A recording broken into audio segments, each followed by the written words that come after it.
discussion on India's nuclear decision-making 1964 to 74 will be chaired by Shri Inder Malhotra. Shri Inder Malhotra is a veteran and one of the most respected journalists in India. He has been a syndicated columnist since taking premature retirement as editor of the Times of India. Before that, he worked for The Statesman for 15 years, first as the political correspondent and chief of the bureau, and then as deputy editor. He is both a Nehru Fellow and a Woodrow Wilson Fellow. His publications include Indira Gandhi, a personal and political biography, published in 1989, Dynasties of India and Beyond, published in 2003. He is currently working on a book on Indian security, past, present and future. Over to you, sir.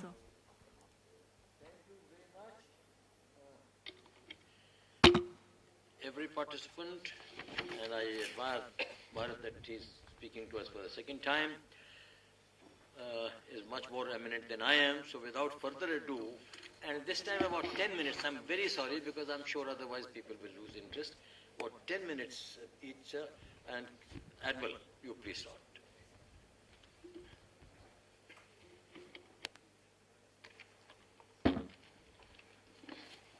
Thank you, Inder. I hope I don't take 10 minutes. Don't take more. No, I'll take less. I'll try to take less.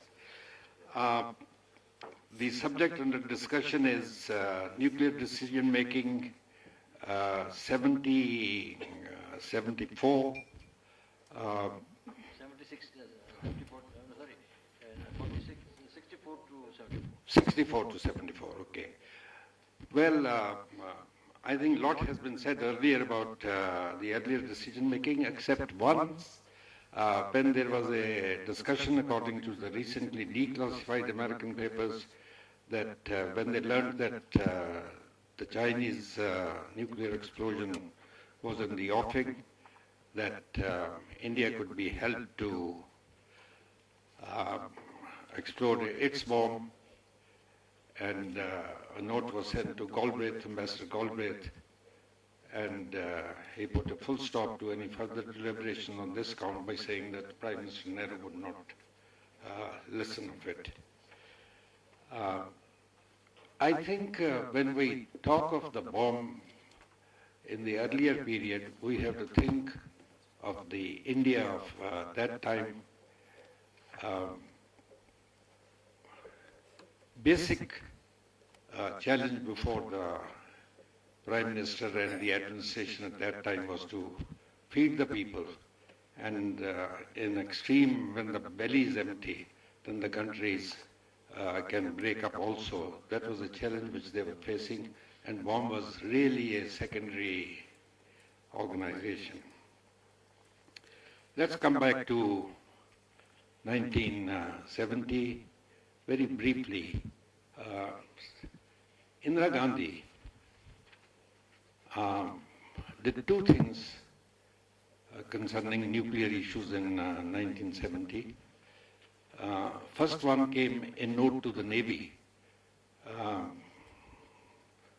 by the Prime Minister's Secretary, Mr. P.N. Haksar, that the Prime Minister desires that the Navy look into possibilities of nuclear propulsion for the Navy, and a sum of 5 crores was allocated, with which the Navy started Project 937. And it is no great achievement of the Navy that it has taken us 42 years, and the nuclear submarine is launched and undergoing trials now. But nonetheless, the credit goes to Indira Gandhi for starting the project. The second thing she did was she called Dr. Rajaramana and said that she wants a PNE, a nuclear explosion, and when would he be ready? And he said that he would be ready in January 73. Now I want you to note the number of months or years which the concerned authorities required for the explosion, that has to be related to the earlier claims. Baba was a great man, and all his achievements are there to be seen, but I think he erred in saying that he could have an explosion in a hole in Ladakh or in a year or something like that. There was no possibility, and Rasgotra mentioned the meeting in which I was also present in Goa about how Baba could have had the explosion, because where was the material? There was none. But anyway, it was his desire, and he would have endeavored, and whether you have it 42 years later on, whenever you have it. But the thing is that their plans would have been set. But Indira Gandhi in 70 said that go ahead, and Raja Ramanna said that he will be ready in January 73, and he was ready in 73. Prime Minister did not give the go-ahead at that stage, but the crucial meeting was held in, I think, in June 73, where she told Raja Ramanna to prepare and for the explosion. And that took place in 74 May, as you all know. Now there is a lot of speculation as to why she did not go ahead with weaponization. That was not a weapon. It was an explosive device. Weaponization would have taken more time, would have required more tests. And to the best of my knowledge, we did not have the fissile material in May 74 for further tests. Subsequently,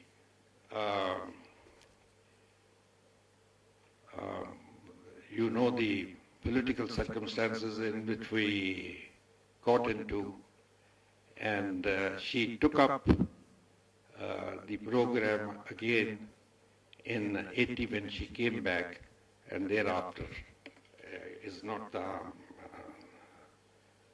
program which I will discuss.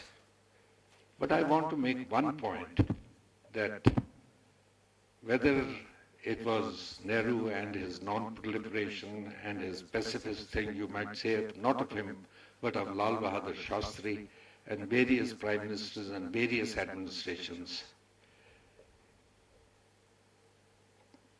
There may not have been enthusiasm at certain periods, but at no stage was the program shut down or closed. That is, it was a continuous program, and it went on. I will make one point, which is not only concerning the nuclear bomb decision, but other military acquisitions also. We paid the price for ignoring the security situation in the 62 debacle. But a point has been made in some very serious discussions that we have done no better after 62. The military allocations have been low, but nonetheless, we are today in 2012 in a much better position if we had made massive allocations earlier on, because there is a shelf life of all the weapon systems. And therefore, we have to congratulate the decision makers that they correctly guessed and took the gamble and did not make any investment. To an extent, that may be right. But I think we relied on our good luck, and we may not be lucky next time, and therefore in the hereinafter, adequate attention and allocations must be paid as far as national security is concerned, that is for conventional as well as nuclear issues. Thank you. Thank you very much. Sir. Dr. Santhanam, none of us speakers here or even outside has been in the whole business as so deep insight into the tunnel from where you export the bombs. So please tell us all that you can.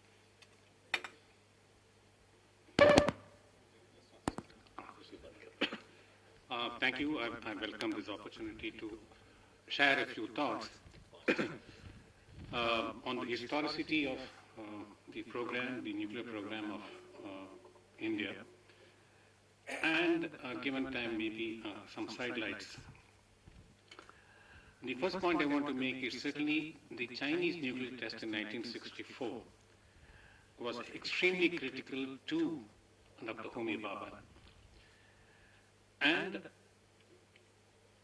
1964 is also an interesting time because we were not technically ready. If you look into the facilities that are needed, certainly you need a reactor like the Canada-India reactor, and from whose spent fuel you will extract the plutonium, and the plutonium will go into a subsequent processing. 1964 is not at all ready in terms of technical awareness. There may be sensitivity, shall I say, analysis, but certainly the technical capability was not there, almost hollow. The plutonium plant became operational somewhere in 1965, and it takes about a year to start a plant of this complexity, a chemical engineering plant of extreme complexity, and then run it through stage 1, stage 2 until you reach your full capacity in about a year's time. Nobody has done it faster anywhere else. So I would say that 65, 66, 67, you need at least a year of operation to pull out 8 to 10 kilograms of plutonium for the first bomb. So you can push it away. 64, 65 is about the time we were really technically ready. There might be a desire in various circles in Delhi, but certainly not in Trombay.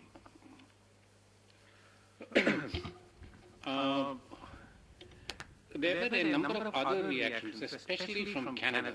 The Canada-India reactor, CIR, was built with Canadian assistance, and there was enormous cooperation between W.B. Lewis, who was chairman of AEC Canada, and Dr. Homi Bhabha. They were friends. He was junior. Dr. Bhabha was slightly senior. There was a very intense friendship that developed, which led to the Canada-India reactor being built. Later, after 1974, that cooperation came to a complete halt, and some of the reactors that we were building also came to a similar halt as well. There were some shortages certainly in our own program in the sense of how much uranium, that is unsafeguarded uranium, that is said you can use it in any manner you want. If reactors come with safeguarded fuel, you're bound by safeguards for perpetuity. So in terms of the facility, certainly the capability to make our own uranium fuel products based on our own uranium certainly grew up in Trombay. And that reactor is still operational. I mean, it shows the way we were conservative in design, we are also more careful, we are not taking any risks.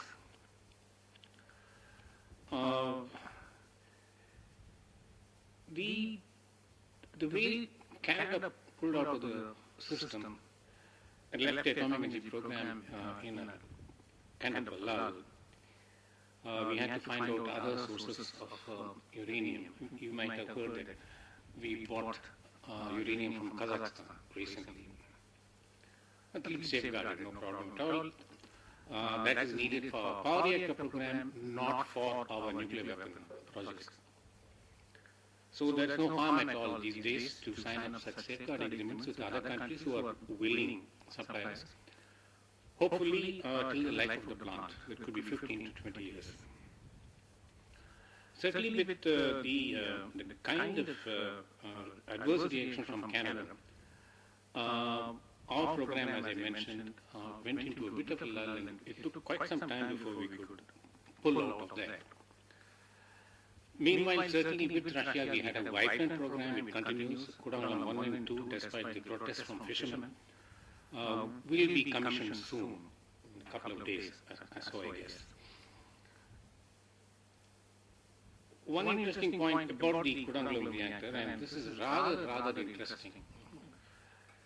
The reactor has been under discussion for about 15 to 18 years. Suddenly, in the year of the Lord 2012, there is increased concern among fishermen about their livelihoods being affected, or the waters getting polluted, so on and so forth. In my reckoning, this has been put up by German churches. The entire program has been financed by interested groups in Germany who have their own program. They are part of the Greenpeace movement, so on and so forth. And in any case, Germany has chosen a better solution. They have France build the reactors, and from France they buy the electricity. We do not have that luxury. I would also add in this context the political compulsions, at least of one person called Morarji Desai, who was totally opposed to the test. I may remind you that Dr. Ramanna was pulled out of Trombay and brought into DRDO.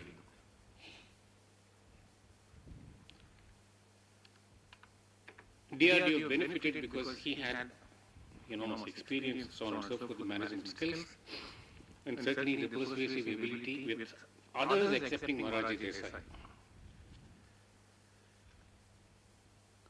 If you look into the historicity of what I've just now mentioned, I can dwell on it longer if there are any questions that arise.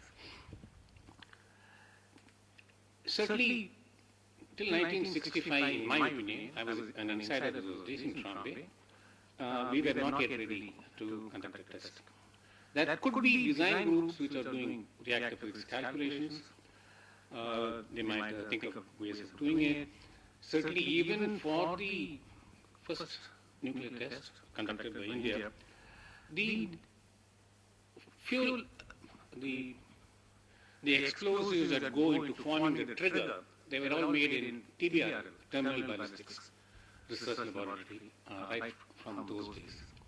So the involvement of DRDO and atomic energy have been strong even since those days. There's still a vibrant cooperation, I believe it is flourishing. If you look into this short historical aside, certainly we couldn't have done the test earlier than 1965 in my reckoning. Number two, the intensity of the opposition from Canada was slightly underestimated in Trombay and also in Delhi. Since the reprocessing plant is not yet 1965, you operate it for 1 year, so you bring experience and then you have enough. If you look into this short recital, it will give you a picture of how, even though we could be ready in 1965, it has taken us quite some time. And certainly the political leadership of those days, and when the BJP government came, when Vajpayee came for the second time, his very first order was go ahead and bank it. Similar hesitations might have been in the Congress, I'm not sure, but certainly he was very, very clear in it. Thank you.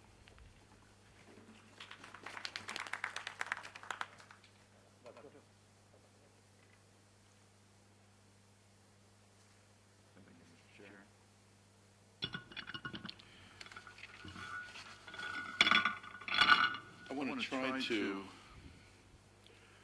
look at some of the considerations that may have influenced Indian nuclear decision-making from 64 to 74. I'm not going to try to dissect Indian decision-making, but I wanted to start out at the beginning with a seminal speech by John F. Kennedy in 1963, March of 1963, in which he said, by the 1970s, 15 to 25 states would have developed nuclear weapons. His assessment was based on a report that he received a month earlier from the Secretary of Defense, Robert McNamara, predicting that at least 8 states would acquire nuclear weapons by 1973. And those 8 states included India. The reason why the number 15 to 25 was that it was believed that once those 8 states acquired nuclear weapons, other states would follow shortly thereafter. On India, the assumption was that the first test, and again this is in February 1963, the first test might occur in 4 to 5 years. Aircraft delivery might be available in 5 years. IRBM capable nuclear weapons in 8. In terms of nuclear arms motivation, it's argued that it is low, but depends on China. Interestingly, as the Chinese nuclear test also spurred concerns about a Japanese bomb, Japan was believed to be capable of testing in 5 to 6 years, rather than 4 to 5 for India, to have aircraft delivery in 6 years and IRBM delivery in 8 years. For Japanese motivation, very low, but depends on China. And so, in that context, what led the Pentagon study to include India, and under what circumstances? And in some ways, India didn't quite meet the deadlines that the study set. And what are possibly some of the reasons why that might have occurred. It's clear that a deteriorating nuclear security environment, a sense that India's proper status in the world was not recognized, the increasing moves towards an international treaty that threatened to freeze all non-nuclear weapon states, and including India, into what they perceived as second-class status. Very favorable bureaucratic politics, perhaps some domestic political issues. All of these, in my mind, in my understanding, set a context for Indian nuclear decision-making in the period we're considering. With security, of course, the Sino-Indian War of 1962 was mentioned. The perceived inability of the Soviet Union to assist. The Soviet Union at the time was preoccupied by the Cuban Missile Crisis, and a Politburo decision supported China at the time. I think that although ties to the USSR would remain throughout the Cold War, certainly this failure of the Soviet Union to meet expectations in terms of Indian defense needs was significant. The Chinese nuclear test was critical, I think, and I think the chairman of the last panel suggested that had Nehru been alive to witness it, that would have been sufficient for him to make a decision to go nuclear. confronted by this threat, I think that the preparations that had been standard for the Nayyar regime continued and began to be set into stone in terms of the eventual nuclear program.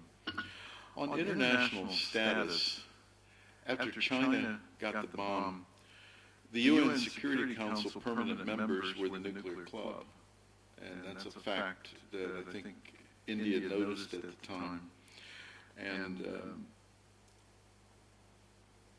but beyond this issue, what might have happened in terms of the status of India vis-a-vis China had these accidents of fate in history not occurred? As Jay noted in her presentation before lunch, the atomic issue was seen as a way to promote modernity and national development. Its mastery was seen as essential in a matter of prestige. This prestige was clearly a factor personally for some of the scientists. Raja Ramana said, for us, making the bomb was a matter of prestige that would justify our ancient past. The question of deterrence came back later. Came much later, excuse me. Also, as Indian scientists, we were keen to show our Western counterparts, who thought little of us those days, that we too could do it. I think that India's place in the world and other factors appeared to be behind Baba's remarks to Ramana, where he said that we must have this capability. We should prove ourselves and then talk of Gandhi, nonviolence, and a world without nuclear weapons. I think the sense that in order to be recognized on the world stage, one needed a nuclear weapon capability was apparently high in the minds of some of the decision makers. And then at a time when I think India may have been particularly sensitive to issues of prestige and status, the diplomacy surrounding negotiations on an international treaty on non-proliferation looked very concerning, I would guess. I think that India was an active participant in those negotiations and sought very hard to achieve several goals. I'll mention two of them. One was the effort to secure legally binding and time-bound commitments for nuclear weapon states to take effective steps towards disarmament. This was not possible. The result in the treaty was Article 6, which is more aspirational in nature. The other issue figures in 74, and that is that India fought strongly for the right to conduct peaceful nuclear explosions. P&Es were regarded, and this came out during the negotiations very strongly, as indistinguishable from nuclear weapons tests. And the prospect of allowing them was seen as an unacceptable loophole that would undercut any non-proliferation treaty. The compromise, because the potential benefits of P&Es at that time were still anticipated, it was already becoming less likely that they would be advantageous without unacceptable costs. But the United States were still looking at this issue to some extent into the 70s. Russians were avid about it well into the 80s and 90s, and there was this possibility of a benefit from these explosions. Article 5 called for P&Es administered by the IAEA and conducted by the existing nuclear weapon states under the treaty, and having those P&Es available to non-nuclear weapon states if indeed they proved beneficial. As it turned out, this issue is now entirely dead letter, but it was still contested at NPT review conferences, at least until the 1990 review conference. It's not clear that had India won these battles, it would have acceded to the treaty. But I think that the most favorable case for eventual Indian accession was probably, or the conditions for it was probably telegraphed in a speech on disarmament by Homi Bhabha in 1964 as negotiations were becoming serious. He said, "The explosion of a nuclear device by China is a signal that there is no time to be lost. Neither the United Nations nor the great powers have yet succeeded in creating a climate favorable to countries which have the capability of making atomic weapons, but have voluntarily refrained from doing so. Steps must be taken to create a climate as early as possible. The great powers, under the aegis of the United Nations, must take concrete steps towards nuclear and general disarmament within the next couple of years in order that they may act more effectively in deterring the spread of nuclear weapons." I think the message was clear of what would occur if they did not. Bureaucratic politics was favorable. I won't go into the issue because it was so well addressed in the last panel, but the kind of relationship that Nehru and Bhabha had in terms of bureaucratics was almost as efficient as the father of the American nuclear navy, Admiral Rickover, had as a official in both the Pentagon and the Department of Energy, which oversaw the nuclear program. He was able to interact with himself in both roles and rarely found himself disagreeable. I think that the idea of creating capability through this bureaucratic relationship, that everything needed for a bomb when a decision was taken was absolutely essential.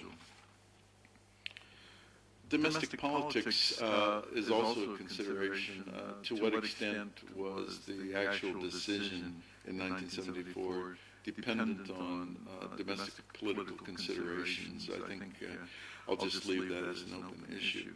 I think this context for decision-making, I could mention other factors, and certainly in the brief time we have, I can't go into detail, but context of decision-making is critical.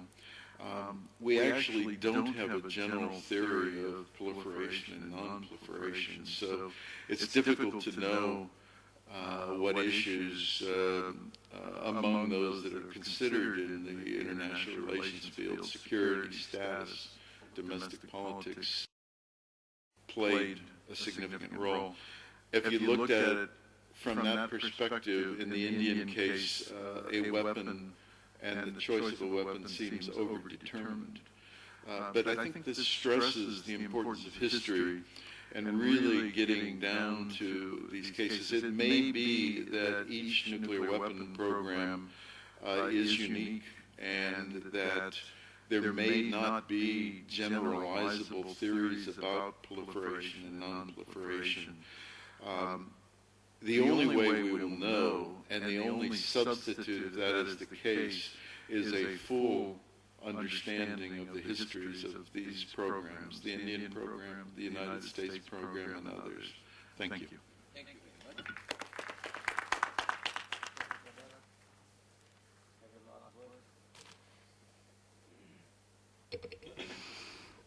Thought I'd get some history right. There was something called the Gilpatrick Committee during Lyndon Johnson's presidency. And there was that real debate within the LBJ administration as to whether or not to help India become a nuclear weapon power in response to the Chinese bomb in October '64. And it was a divided view. It was ultimately trumped by the McNamara thing that became the Kennedy nightmare. It was talked about. But Gilpatrick, again, they played a bureaucratic game in the sense that people like Dean Rusk were certainly very sympathetic to helping India explode a bomb. Dean Rusk said that we are in no position, I'm paraphrasing him, but we are in no position to dictate to India what it should do when it's faced by the Chinese menace, something to that effect, and that if India feels it needs to have a bomb, it should. That prevailed in the State Department, though again Gilpatrick was the Undersecretary at the time, and bureaucratically he straddled the fence. And ultimately I think the McNamara and the Non-Proliferationists got the better of the argument, and it was denied. But the counter-offer made, and this is interesting, was that, well, the idea was, how do we set India up for a prestigious achievement to rival China's bomb? And what was suggested at the time was that India be helped to send up a satellite, launch a satellite into space. That too didn't work out. But the thing is, the Americans were taking the cue from the Indian government in the sense of looking on it as a prestigious project, a matter of prestige. National ego is involved, national prestige is involved, not so much security. Whether that's right or wrong, that's the way it was.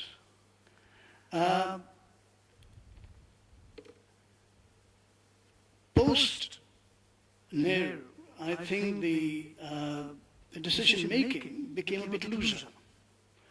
It was certainly less the two-man loop working, because necessarily there were a lot of other people that were brought in, not least of these being people like Dhar and Haksar and others in the kitchen cabinet, in the Gandhi's kitchen cabinet, many of whom, like Ramesh Thapar and others, may have had some influence, but didn't know very much about the bomb and so on. At the time, there was someone like Raj Krishna, who was very much for the bomb and had held, he led the lobby for the bomb and argued vehemently for having a bomb for security reasons. But he was the lone voice in India at the time in the public sphere, arguing for the bomb as a security necessity. All the rest of the establishment, Indian establishment, was Trishanku-like, caught between and betwixt. But that said, I think what is important to note also is how the Indian establishment, in terms of, if you consider IIC, people who ran the IIC as part of the establishment, which I assume it was then, whether it is now, God knows, is that you have people like Alastair Buchan being brought in from London. They just set up the IISS in London to try and convince the policymakers here. Alastair Buchan met a lot of people in the Foreign Office and, people who were impressionable.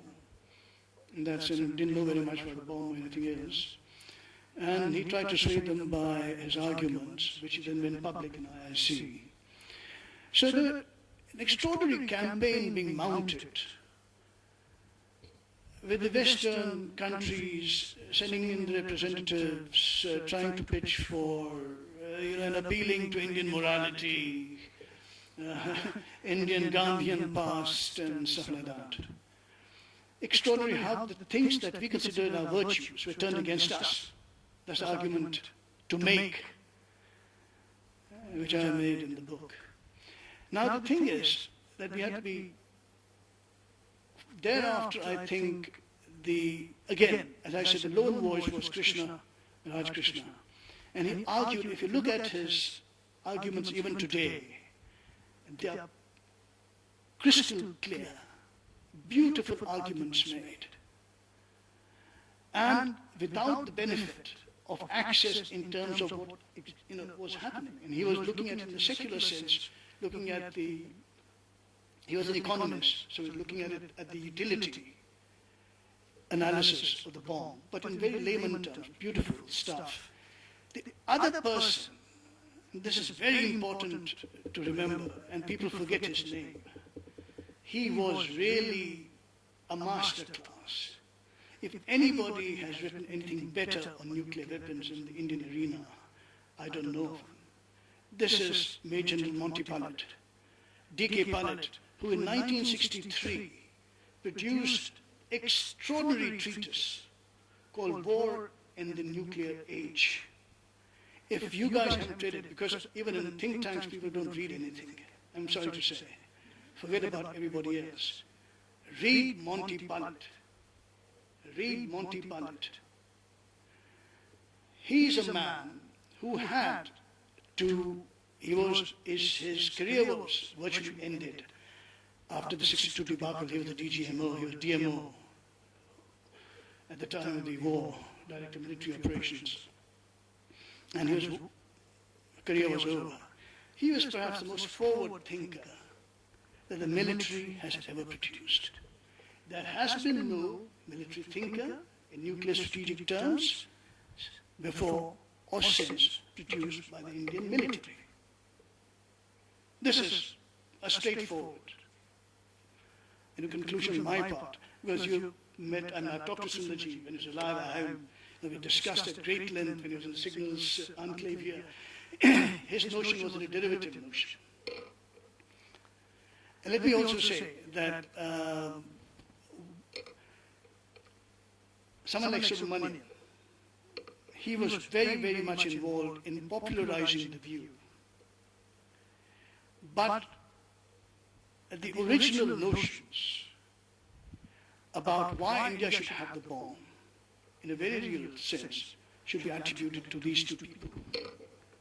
Other than Baba and the nuclear crowd, who were similarly involved in whatever way they could input into the process. D.K. Pilat, Monty Pilat, and Raj Krishna. Finally, one little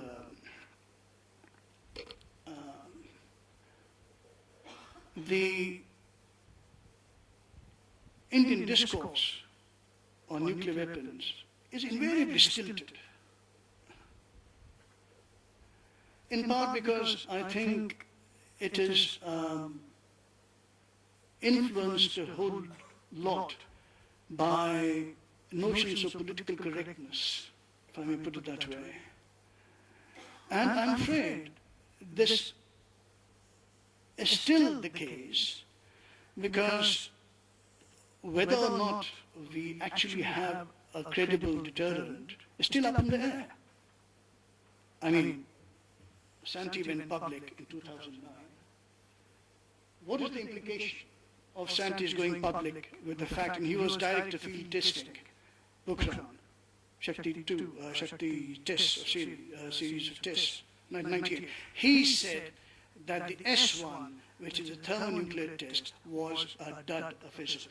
Now, there is, just so you don't, it's not a literary allusion, I keep reminding people, fizzle is a technical jargon for 7 to 20% of the yield. That's a fizzle. It's not a literary thing, it's a complete dud or anything. Some things worked, but it didn't work to the desired yield. Now, if you had that kind of a weapon, and we still, we keep telling the world we have thermonuclear weapons, then we have a real problem if someone calls our bluff. Which is the point I've always been making. Don't claim you are a nuclear weapon or other than a mere 20 kiloton power, because that's all that's been proven, tested, and you can rely on. Even there, when you say 20 kiloton, the yield can vary any given time from between 16 to 20, 21, whatever. You cannot have exact 20s what you get by way of a 20 kiloton. So we have to be wary. I think the establishment doesn't seem to understand this basic science. And I can't understand, because you have Archidambaram there as advisor science and technology, responsible for these sorts of decisions. And he's been the one who opposed testing, incidentally, before the 98 tests. In 1996 in Bangalore, he said we don't need testing. Everything we have done, we have simulated everything. If everything is simulated, everything is all on computer, then why should any conventional military weapon be tested? It can all design everything on computer.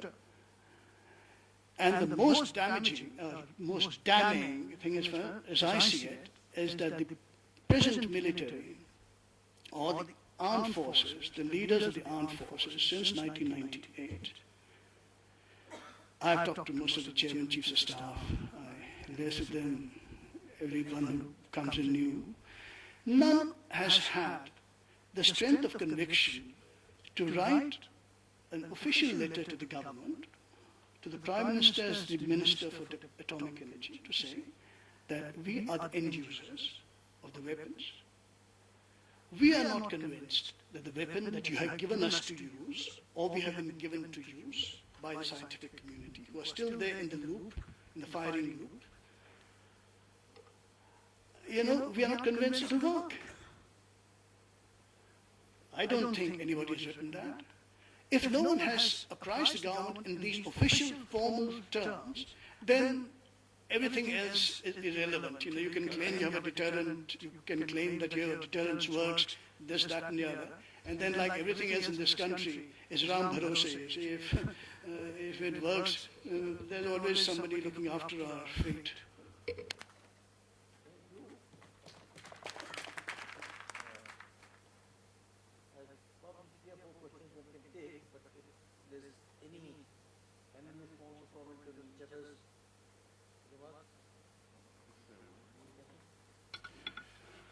It's not so much a reaction, but the Gilpatrick Committee report was mentioned, and it was a seminal report in terms of U.S. thinking on non-proliferation. I just wanted to offer some details. It was created to view the full range of options open to the United States to address expected proliferation in the aftermath of the Chinese nuclear test.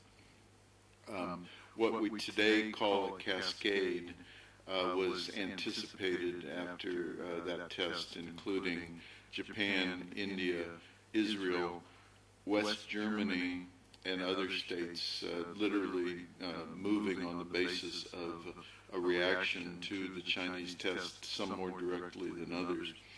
But it was to look at the full range of options and did try to address them. It came down very strongly for a multilateral approach and endorsed what would become known as the NPT.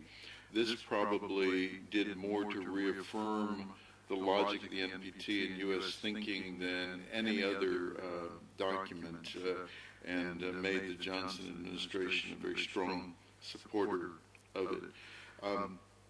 There was a decision in the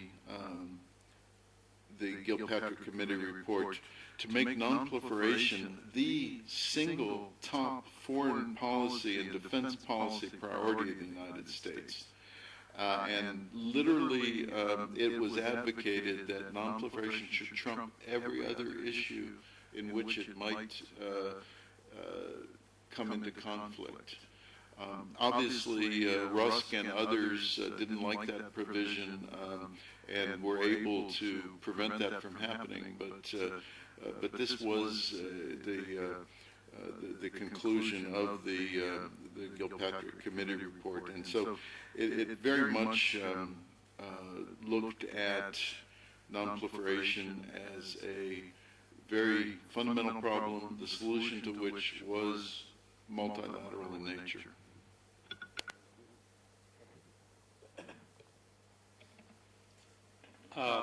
May Brajesh Mishra's soul rest in peace. I want to say that about 5 to 6 months after the tests were conducted in 98, DRDO was given the full responsibility for instrumentation, complete instrumentation, measurements, calibration, so on and so forth. And these were presented in great detail to the persons in BRC. And they were delighted with the kind of sophistication, modernization that had been introduced.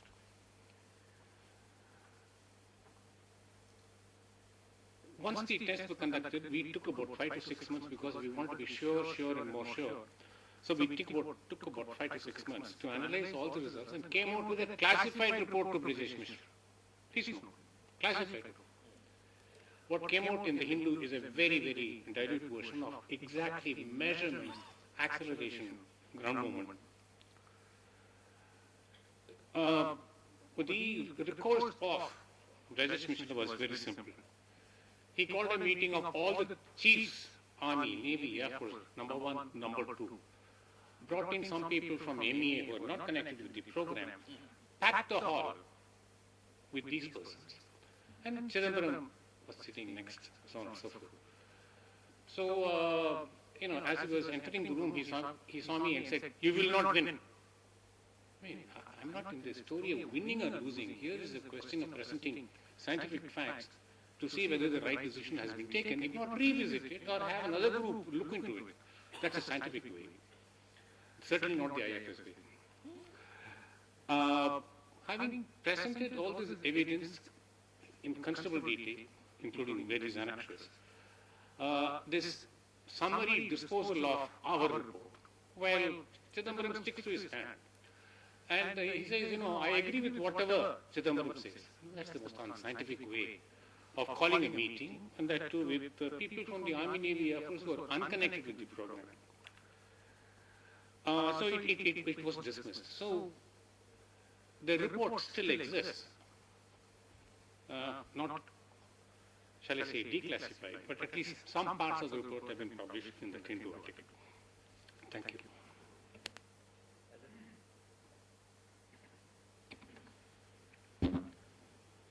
I'll just make 2 points.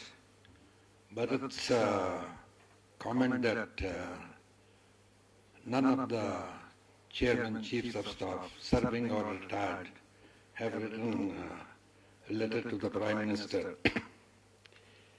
That is his impression because in our system, the serving or the retired chiefs don't share the letters which they have written to the Prime Minister or to the Defence Minister. And in the unfortunate case you've seen which has been leaked, what treatment it has met. These services have to defend the country with the resources which are placed at their disposal. Certainly what their requirements are taken by the government, but then there are 1,001 other departments and organizations whose requirements are there. But let me tell you that before Rajiv Gandhi gave the go-ahead for the weaponization of the program in '88, as was mentioned earlier on, he appointed a committee, and I was a member of that, of the profile of the Indian nuclear weapons program. And that was in time. It was with the service chiefs, with the government. And I think in practical terms, whatever was achievable in the given circumstances was approved by the government. I will just say that and leave it at this one. No armed force in the world has got 100% of what it requires. But I think it is only a cannot that the services are not listened to at all as far as the government of India is concerned. There is a give and take. And the services realize the circumstances in which the country is this. You read in today's paper 217 million Indians are malnutrition, 1/4 of the malnutrited people in the world. So I reckon that, as I said earlier on also, that if from 1962 we haven't given everything which the services required, we haven't done too badly. Maybe we have been lucky, we should do better. And I think the movement is in the right direction. I am, as a matter of fact, to be quite honest, as a person who has fought for the budgetary allocations to be increased, I am amazed at the 126 aircraft which you read every day in the papers, and there are 40 ships to be constructed. These are more than sufficient, considering the pro rata budgeting requirement of the armed forces. Thank you.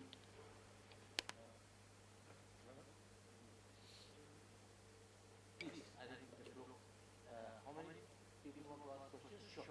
Then if you can make it kindly brief and sharp, then the people concerned moderate and any particular person kindly go.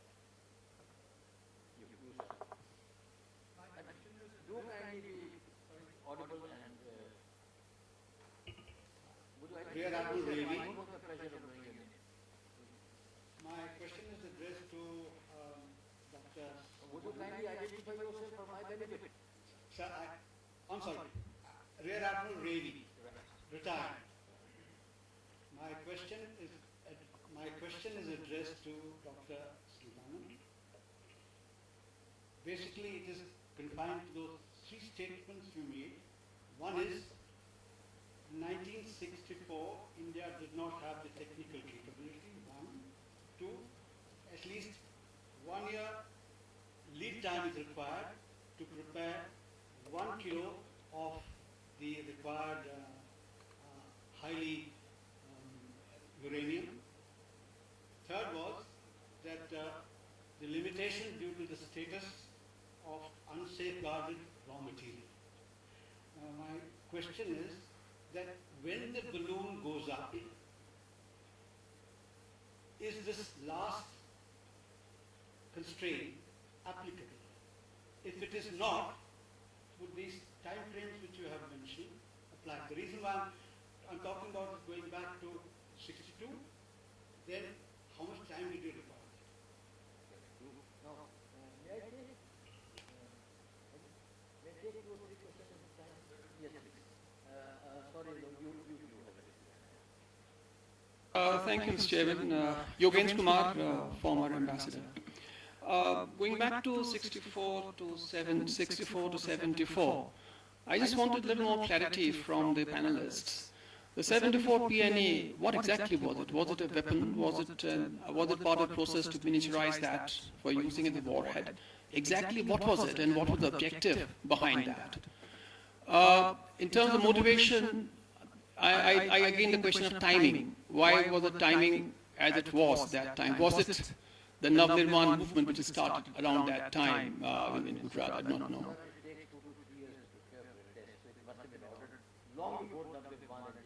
Okay, and the last point is that again in the context of what I said earlier, how was this particular test analyzed by our political and defense analyst community at that time in terms of strategic thinking? Thank you. My question, Colonel Gautam Das retired. My question is to Dr. Santhanam. Primarily because he's been head here of this institution as well. So the question is, from my imperfect knowledge, in which I believe that not enough education or study on this subject, not of the historicity, but of the importance of studying nuclear weapons, deterrence, and the entire related panoply is being done. This is an impression, I could be wrong, in which IDSA has a role in spreading this education. So therefore, specifically the question is, are we doing enough, whether it is in the universities or in IDSA, to study this And two, is this output reaching where it needs to reach as well as to the public, which includes the media? Thank you.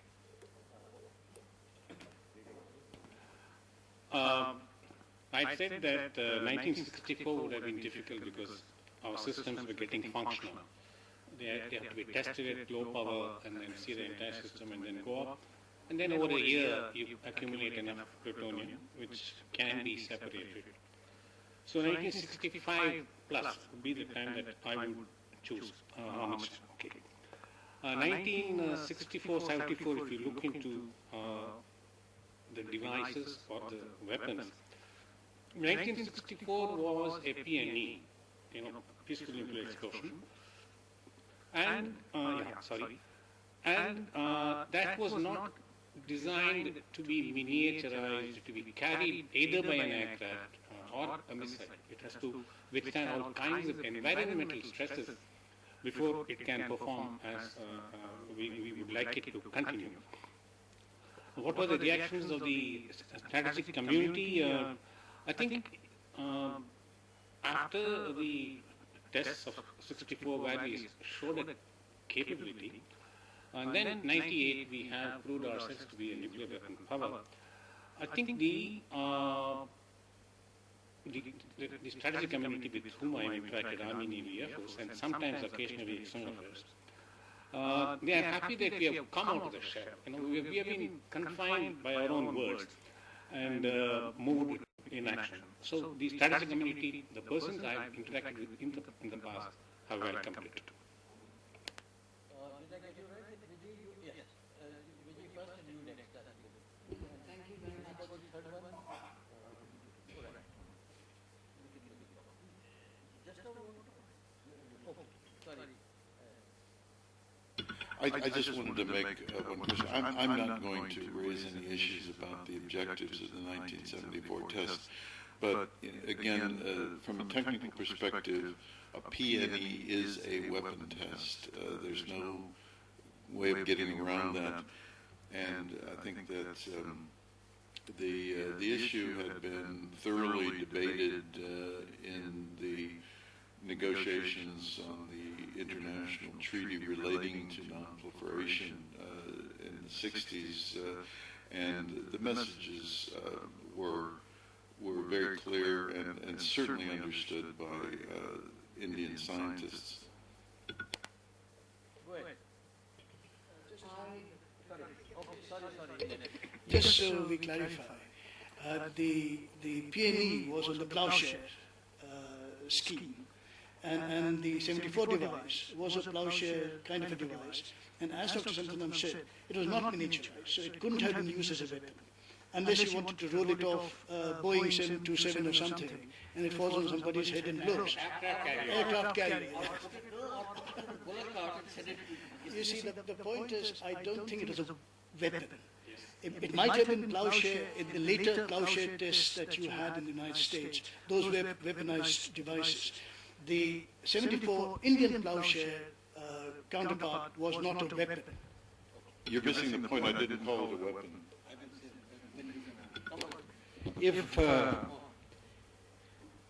If PNE were bombs, then how do you justify it when you read under Section 5 and under Section 2 also that they can be given to other nations?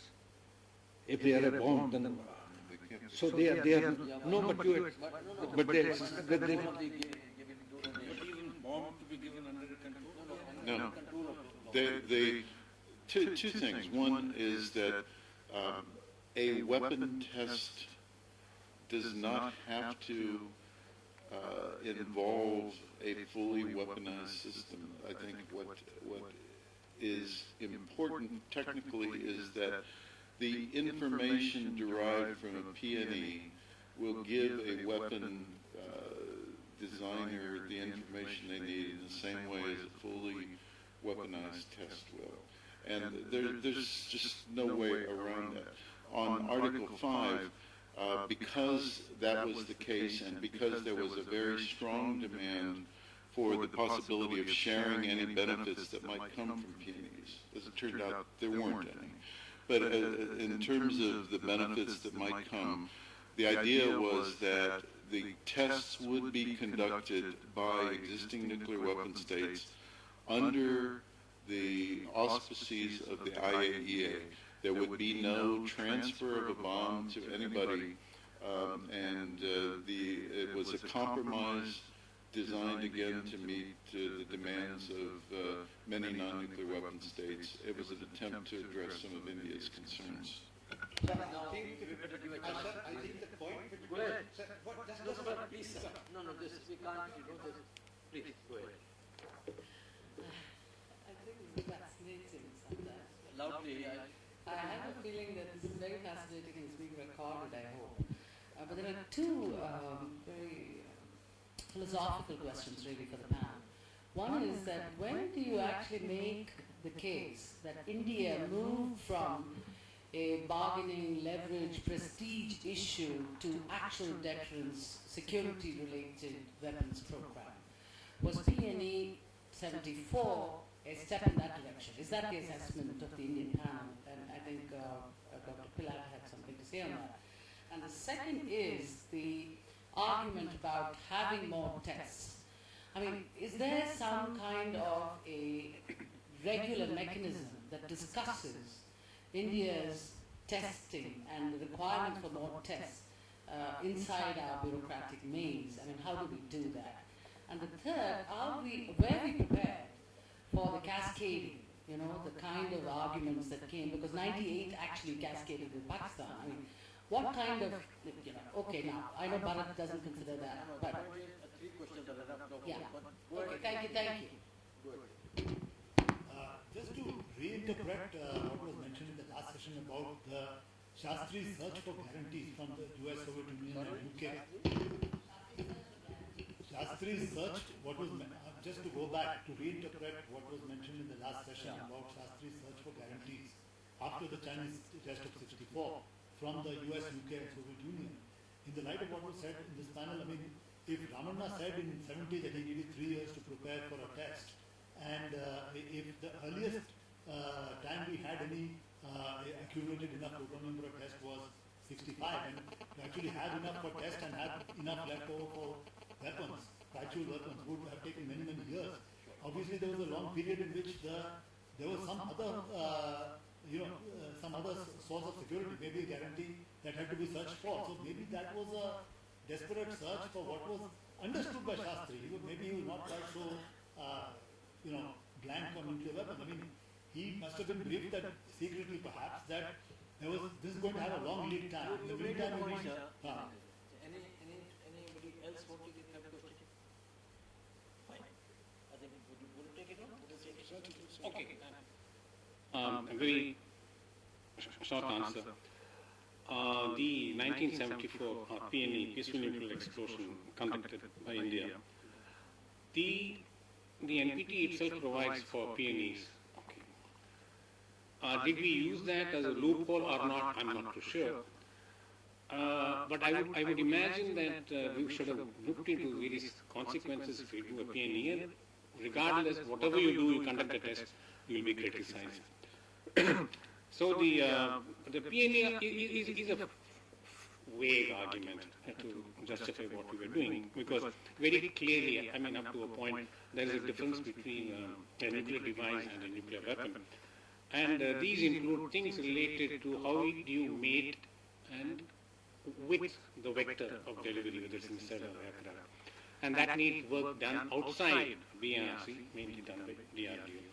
Thank you.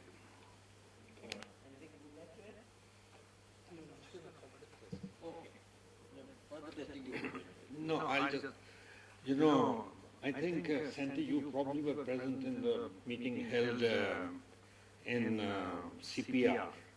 Brajesh Mishra, Chidambaram was there. Kalam was there. Where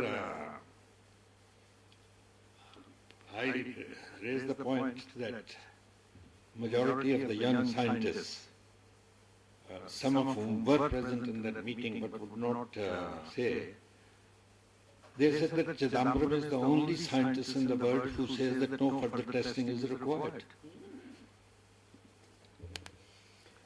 I just add historical footnote.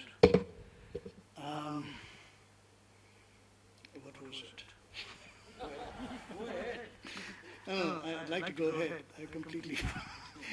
Anyway, go on. Don't laugh at your own joke, you see. Speaking. No, you better make out speaking. Which one? Oh, yeah, sorry. Okay. Two things. First of all, Iyengar went to Indira Gandhi. Iyengar was the head of the theoretical group in the 74 test and the designer of the fission bomb, or device. And he told the Prime Minister, but using the PNE is a good political thing to do. It'll sort of ease, assuming it can do that, some of the sanctions, etc. The other thing is on our good friend Chidambaram. Not only is he alone in this and fairly unique in perhaps the world scientific community, it's not just India. He is a great scientist. But in 1997, again in Bangalore, he said, 1998, the test had happened, the moratorium decision, voluntary moratorium decision was announced May 28, and Dr. Chidambaram, sometime later thereafter, comes on to the press again in Bangalore and says this. He says that not having a test is valid only for the next 10 years. Remember that? Only for the next 10 years. So 1998, 2008 has happened. We are 4 years ahead of that sell-by date. Has Chidambaram changed his viewpoint? Or was he wrong then? Or has he always been wrong? Or has he now become wrong? I mean, someone has to corral this great scientist. May I just answer this, Lal Bahadur Shastris? For all my great respect, which survives today, this whole idea was not properly thought through. It was harebrained. He hadn't consulted anybody, not his cabinet, not his official advisors. Then he always talked about it. He talked about it in terms of understandably that the guarantees of two superpowers. But only person he went to was Harold Wilson. Only one person. And what is more, whether Shastri said something to him first, because both had been made opposite statements, or Wilson put him onto it, nuclear umbrella idea came, made no further progress, and as Soran Singh had foreseen it, it flopped. And then, of course, don't forget that on 10th night of 10th, Shastri died. On 24th of January 1965, new leadership came, big crisis. Then came that ship to mouth situation, and then this matter. I think you're quite right that 67, she talked in terms of small mini reactors for agriculture purposes, reactors for ship, and Admiral Nanda said to me that when the talk came from a mini reactor, I went to her and said, Madam, we can develop that reactor also for our submarines. So all these things are remained in the air. But this whole sanction business, so unless you have to say something, I'll forego my right to make my presentation, except to make three, perhaps two very brief remarks. Now I'm forgetting one of which is what? Yes, one of which is that this test business. This test business, there is a great deal of doubt, and I am afraid under political instructions, both Dr. Kalam and, because Kalam was endorsed completely what was said in that meeting by, and it was said also in his room when only few of us were called in there, commentators and editors. So Kalam is as guilty of it as R. Chidambaram, And that's what is too bad. It also shows is that independence of scientific community and all others, that somehow under great political influence they're all buckling. The second and last thing about, sir, the nuclear weapon, the currency of prestige, the currency of power. I think we should pay heed to what the Chinese said immediately after conducting. And this has been written by Han Suyan, this has been various part of other documents. The Russians have confirmed it to us as this happened. One was Zhou Enlai telling Marshal Ni-Rong-Chen that unless you make the Big Bang, they don't. And that's why the Big Bang reforms are making the thing. They don't listen to you. And according to Mr. Titarenko, who was the specialist of the Soviet Union and later Russia, I don't know where he is now, on it he says this was a prettification of Mao Zedong's more down-to-earth remark when he told both his Prime Minister and the Marshal, look, a loud fart is always more useful than a long speech. I think on that note we can disperse with thanks to all of you and thanks to the audience.